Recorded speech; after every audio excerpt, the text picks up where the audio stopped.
Sequence जैसे पढ़ते हैं। तो ये भैया ओपन रहेगा, इसमें कंफ्यूजन नहीं होना चाहिए, ठीक है ना। मैं लिख दिया जल्दबाजी में, ये ओपन रहेगा। ये ओपन हो गया, क्लियर है, सबको समझ में आ रहा है ना बात, यही आएगा।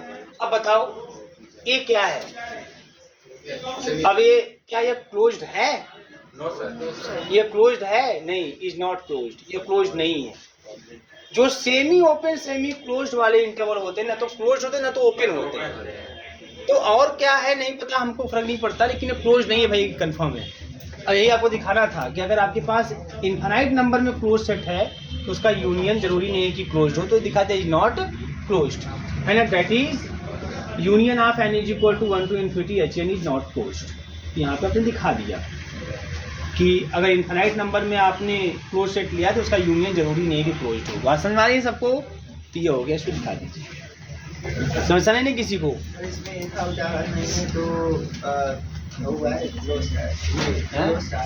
जो क्लोज आए इनफाइनाइट नंबर में आ सकता है ना। कैसे मालूम, क्या करते हैं, रियल नंबर तो ये नहीं, रियल नंबर में से आप अपने से सोचो, अच्छा मैं 0 1 ले लूँ, 1 से 2 ले लूँ, 2 से 3 ले लूँ, 3 से 4 ले लूँ, 4 से 5 ले लूँ, क्लोज क्लोज सब लेते जाऊँ तो सब क्लोज होंगे। और ऐसे ही लेते जाते लास्ट तक पहुँच जाऊँ तो पूरा R तक पहुँचा दूँ इसको। R जब पूरा यूनियन होगा तो R ही मिलेगा, और R हमारा क्लोज होता है। तो इसे बना सकते हो, बहुत बना सकते। अच्छा, एक बार थोड़ा सा आप लोग चेक करिएगा कि मैंने क्लोज सेट में सेट ऑफ रेशनल को क्या लिखवाया है, क्या मैंने लिखवाया है कि नहीं, कि सेट ऑफ रेशनल क्या है, क्लोज्ड है कि क्या है? ओपन है तो नहीं है, ओपन है कि नहीं है? हाँ, सेट ऑफ रेशनल ओपन होता है कि नहीं होता है, बताइए, कौन बताएगा? चेक भी करके बताइए, सेट ऑफ रेशनल ओपन होता है कि नहीं होता है? सेट ऑफ रेशनल ओपन होता है कि नहीं होता है? नहीं होता है। सेट ऑफ रेशनल ओपन नहीं होता है। अरे भाई, कोई भी पॉइंट अगर लोगे आप सेट ऑफ रेशनल नंबर से, उसके अबाउट स्फीयर खींचोगे तो उस स्फीयर में कोई स्फीयर ओपन इंटरवल होगा, और उस ओपन इंटरवल में रेशनल इरेशनल सब आएंगे। अब ऐसा सेट जिसमें रेशनल भी हो इरेशनल भी हो, सेट ऑफ रेशनल अंदर कहाँ कंटेन हो पाएगा? नहीं हो पाएगा, तो ओपन नहीं है। क्या वो क्लोज्ड है? ओपन नहीं तो क्या वो क्लोज्ड है? ये बताओ। वो ओपन नहीं है तो क्या वो क्लोज्ड है? तो आपने थोड़ा देखिए डेफिनेशन में, जब मैंने क्लोज का लिखवाया तो क्या मैंने वहाँ रेशनल के बारे में कुछ दिखाया है कि वो क्लोज्ड है कि नहीं है? बताओ जी, क्या दिखाया हूँ मैं?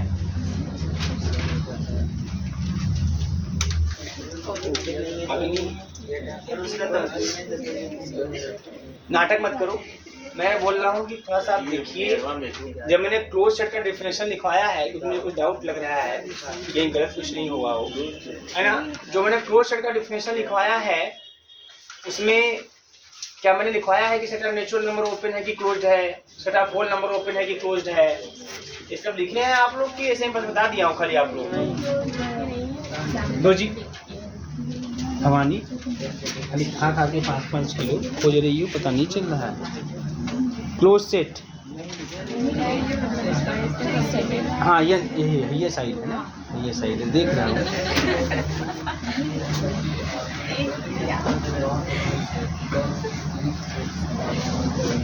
इसके बाद इस साइड जी जी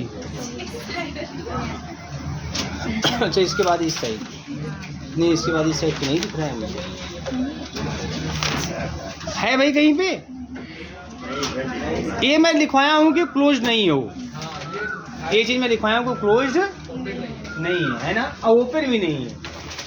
ओपन तो नहीं कंफर्म है, और ये भी लिखवा दिया हूँ क्लोज नहीं है। सही है, सब कुछ सही है ना। तो याद रखेंगे, जो सेट ऑफ रेशनल नंबर होता है वो न तो ओपन होता है न तो, जैसे कोई आपसे एग्जाम्पल पूछे अ सेट, ध्यान दीजिएगा, कोई आपसे एग्जाम्पल पूछे a set which is neither open nor close, मैं आपको जो वो रेशनल नंबर वाला दिखाया हूँ कि क्लोज नहीं है, मालूम कैसे दिखाया हूँ? मैं दिखाया हूँ कि जो सेट अपने हर एक लिमिट पॉइंट को अपने अंदर कंटेन करता है क्लोज होता है। क्लोज का एक डिफिनेशन एक बताया हूँ आप लोगों को, है ना, कि अगर कोई सेट क्लोज्ड है तो अपने हर एक लिमिट पॉइंट को अपने अंदर कंटेन करता है। सेट ऑफ रेशनल नंबर अपने हर एक लिमिट पॉइंट को अपने अंदर कंटेन नहीं करता है। क्यों? क्योंकि सेट ऑफ रेशनल नंबर के लिए सभी रेशनल नंबर भी लिमिट पॉइंट होते हैं और सभी इरेशनल नंबर भी लिमिट पॉइंट होते हैं। तो क्या सभी इरेशनल नंबर को अपने अंदर कंटेन करता है? क्या वो एक भी नहीं करता।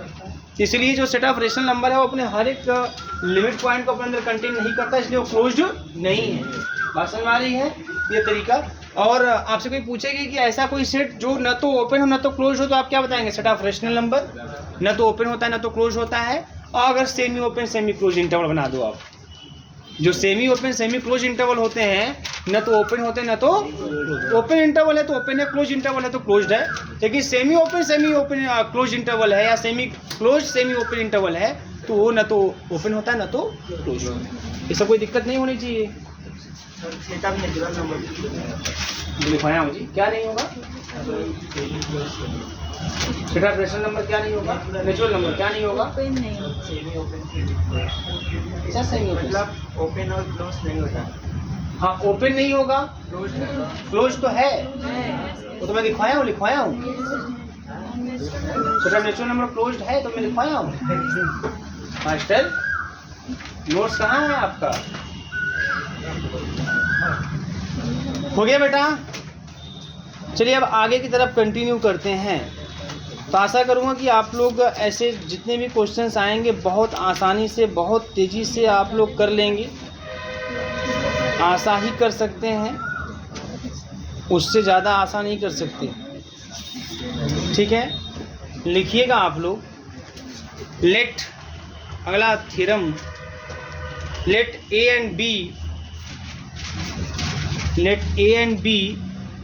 be the subset of a metric space, be the subset of metric space, be the subset of metric space X, be the subset of metric space X, then पहला है अगर A is a subset of B which implies proper है, derived set of is a subset of derived set of B, proper subset of derived set of B।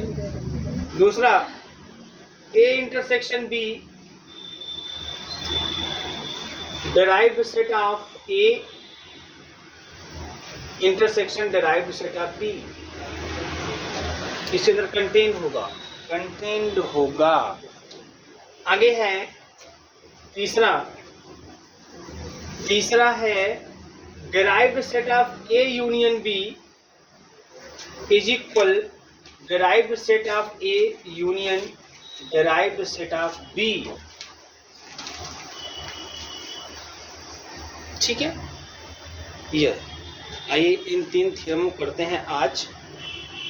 ठीक है, उसके बाद फिर बातें फिर नेक्स्ट डे होगी। ठीक है, गर्मी बहुत ज़्यादा है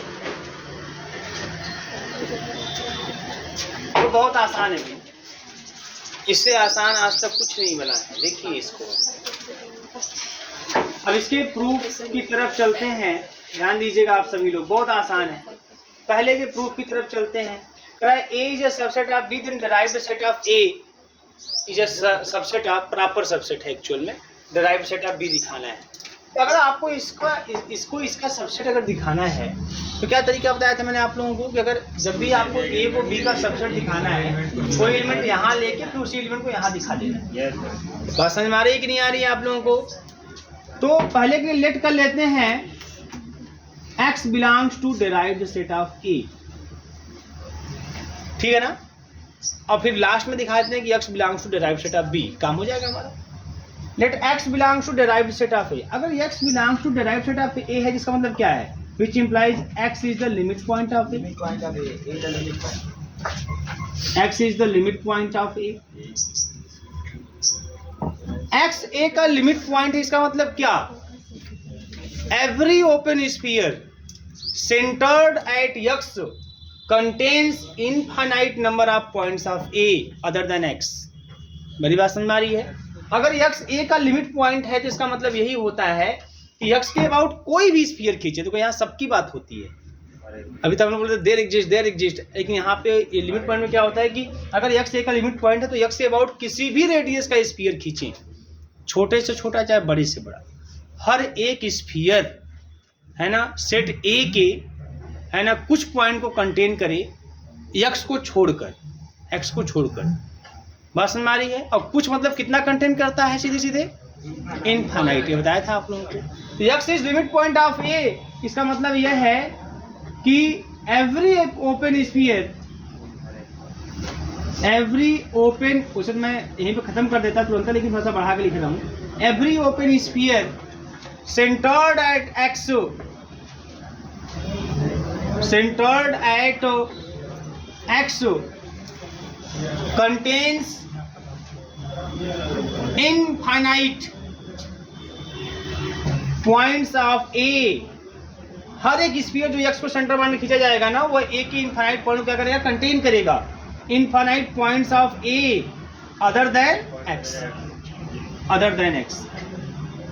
अच्छा बताओ, अगर हर ओपन स्फीयर जो x को सेंटर मान के खींचा जाएगा, अगर वह a के इनफाइनाइट पॉइंट को कंटेन करेगा, तो चूंकि a हमारा b का सबसेट है, ये गिवन है हमारे पास, a b का सबसेट है, तो अगर a के पॉइंट को कंटेन करेगा तो b के पॉइंट को नहीं कंटेन करेगा? a भी तो b के अंदर है, तो बोलेंगे since a is a subset of b, तो इसका मतलब ये भी लिख सकते हैं कि every open sphere, every open sphere centred centered at x contains infinite points of b other than x। जब a को कंटेन करेगा, a के पॉइंट को कंटेन कर रहा है, तो b को भी कंटेन करेगा, क्योंकि कोई पूरा a b के अंदर है ना। और जैसे ही ऐसी बात आएगी कि हमारा हर एक ओपन स्फीयर जो x को सेंटर मान खींचा गया है, अगर वो b के इन्फिनिटी पॉइंट को कंटेन करता है x को छोड़कर, तो कंफर्म है कि ऐसा x जो है वह b का, x is the limit point of b, तो ऐसा x b का लिमिट पॉइंट होगा। सर जा रहे हैं? जाइए sir. x is the limit point of b, x b का लिमिट पॉइंट है। अगर x b का लिमिट पॉइंट है तो x b के डिराइव्ड सेट में जाएगा। तो x को आपने डिराइव्ड सेट ऑफ a लिया, b में पा लिया, इसका मतलब यह हो गया derived set of a is a proper subset of derived set of b। छाप लीजिए, छापने आता है ना आप लोगों को? Very good. अभी पहला थ्योरम क्या था? पहला था कि अगर a b के अंदर है तो a का डिराइव्ड सेट b के डिराइव्ड सेट के अंदर होगा। बस उसी का इस्तेमाल कर देंगे, दूसरा वाला प्रूफ हो जाएगा। कैसे? ध्यान लीजिए आप लोग, आप जानते हो कि अगर a और b दो सेट हैं तो उनका इंटरसेक्शन a के अंदर भी होगा और b के अंदर भी होगा। अभी आपको बताया गया कि अगर a b के अंदर है तो a का डिराइव्ड सेट b के डिराइव्ड सेट के अंदर होगा। तो अगर a इंटरसेक्शन b a के अंदर है तो a इंटरसेक्शन b का डिराइव्ड सेट a के अंदर, a के डिराइव्ड सेट के अंदर होगा। अगर a इंटरसेक्शन b, पहले थ्योरम की ही प्रूफ हो रहा है, अगर a इंटरसेक्शन b b के अंदर है तो a इंटरसेक्शन b का डिराइव्ड सेट b के अंदर होगा। क्लियर है? अब कुछ नहीं करना है, ये 1 और 2 दोनों का इंटरसेक्शन ले लीजिए, दोनों का इंटरसेक्शन ले लीजिए फ्रॉम फर्स्ट एंड सेकेंड, है ना? तो लिख दीजिए taking intersection on both side. ठीक है, इंटरसेक्शन ले लीजिए। तो जब इन दोनों का इंटरसेक्शन लोगे तो क्या मिलेगा? यही तो मिलेगा, सेम सेट का सेम, उसी सेट के साथ इंटरसेक्शन वही मिलेगा। Derived set of A intersection B मिल जाएगा, ये जब सबसेट ऑफ हो जाएगा। इन दोनों का इंटरसेक्शन लोगे तो ये मिल जाएगा। बोलो, प्रूफ हो गया। यही तो दूसरा वाला प्रूफ था। कंफर्म ना? विश्वास नहीं हो रहा है आप लोगों को? क्या करें, कुछ चीज चलो कर लीजिए। फिर तीसरा बताते हैं। तीसरे में थोड़ा सा इक्वल दिखाना है, तो उसमें हमको इधर से भी बड़ा कंटेंट दिखाना होगा, उधर से भी कंटेंट दिखाना होगा। जब भी दो सेट को इक्वल दिखाना होता है तो हमारे पास तरीका यही होता है। अगर a इक्वल b दिखाना है तो हमको दिखाना होगा a is a subset of b and also b is a subset of a, then a equal b। a b के अंदर हो, b a के अंदर हो। ऐसा कब हो सकता है? जब दोनों बराबर हो। बराबर की यही कहानी करनी होती है।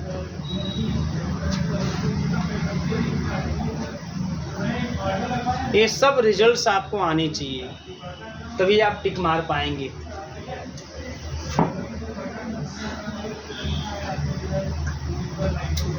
क्या जी हो गया? अब आइए तीसरे की तरफ बढ़ते हैं, तीसरा वाला प्रूफ। आइए तीसरे प्रूफ की तरफ, ये थोड़ा ध्यान से समझिएगा आप सभी लोग ध्यान से। तीसरे प्रूफ की तरफ हम ये जानते हैं कि जो ए जो होता है ना, वो ए यूनियन बी के अंदर कंटेंट होगा और बी भी कंटेंट होगा ए यूनियन बी के अंदर। ये तो कंफर्म है। सेट जो होते हैं वो यूनियन के अंदर कंटेंट होते हैं, अब इंटरसेक्शन सेट के अंदर कंटेंट। तो अगर ए इसका सेट है तो ए का डिराइव्ड सेट जो है वह ए यूनियन बी के डिराइव्ड सेट के अंदर कंटेंट होगा from first theorem. First theorem यही था ना कि अगर ए बी के अंदर है तो ए का डिराइव्ड सेट बी के डिराइव्ड सेट के अंदर होगा, यही तो था पहला। तो बस वही चीज़ है। अगर बी इसका प्रॉपर सबसेट है तो बी का डिराइव्ड सेट भी कंटेंट होगा derived set of A union B. बात समझ में आ रही है? बात समझ में आ रही है आप लोगों को? अब एक काम करिए आप लोग, आप दोनों का यूनियन ले लीजिए फ्रॉम फर्स्ट एंड सेकेंड, है ना, दोनों का यूनियन ले लीजिए। तो डी ए लेफ्ट का राइट में, राइट का बहुत तेज आप लोग। Derived set of A union derived set of B is contained in, अब इन दोनों का यूनियन लेंगे, दोनों सेम है तो वही आएगा। Equation number star. क्लियर है? हमको एक्चुअल में इन दोनों को बराबर दिखाना है ना। जब इन दोनों को बराबर दिखाना तो एक बार इसको इसके अंदर कंटेंट दिखाएंगे और एक बार इसको इसके अंदर कंटेंट दिखाएंगे, काम खत्म। यही तरीका होता है। अगर ए बी का सबसे ए बी के बराबर है तो इसको दिखाने के लिए हम ये दिखाने ए बी के अंदर